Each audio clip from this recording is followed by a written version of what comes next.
thing is for you to be aware of where you are currently or what do you need currently. And then only we'll talk about the money making.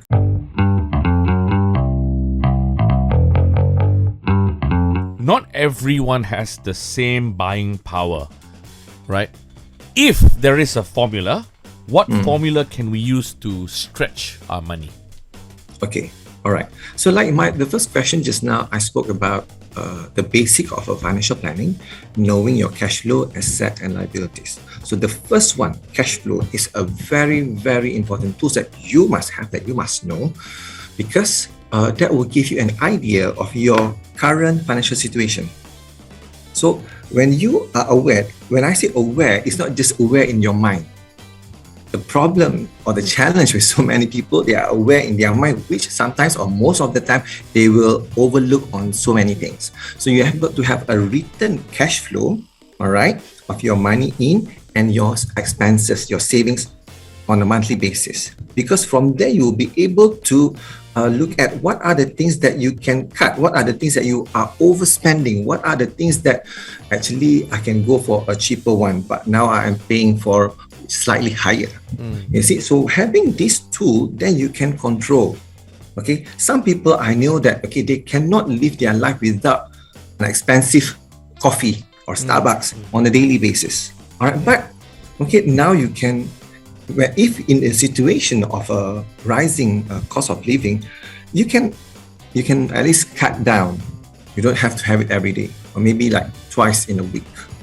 So these are the things which, when you have your own cash flow written, then you'll be able to see, you'll be able to, where can I cut down? Where can I actually siphon these expenses into this so that I can actually manage. So these are the things which I would say many do not have. Do not have it written. They just have it in their mind. So that's the problem. With the problem we're all facing right now is that cost of living. Everything. And these are necessities, groceries. The price is going up. So what are the best ways to keep food on the table and a roof over our heads? So maybe it's like, maybe you can give us tips on how to increase your income or reduce expenditure. Like what I said just now, first is actually when you are aware of your own cash flow, all right? There are things, for example, one point that I always check with my customers or my clients is that, you see how much you pay for your insurance. This is something which you can always do a review, and see whether, first and foremost, whether you are having enough. But most of the time, I see people are paying too much. Yes. Or a protection which is too low.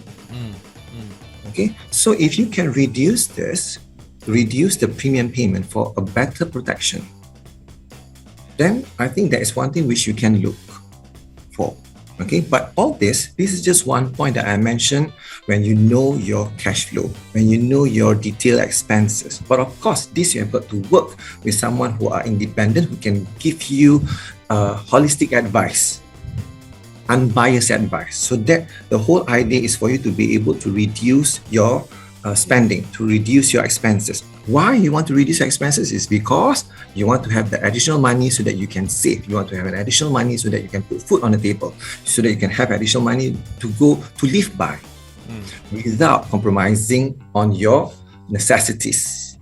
Any financial advice you can give to us and those listening in on the show? I mean, like your best advice that you wish you knew 10 years ago.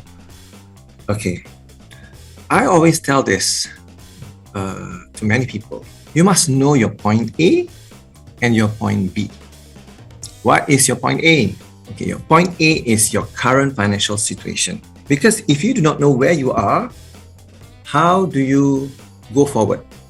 Alright, so point A is your cash flow, asset and liabilities. You must have this written, you must have this analyzed so that you know what is your current position. Then you know your point B. What is point B? Point B are your life priorities.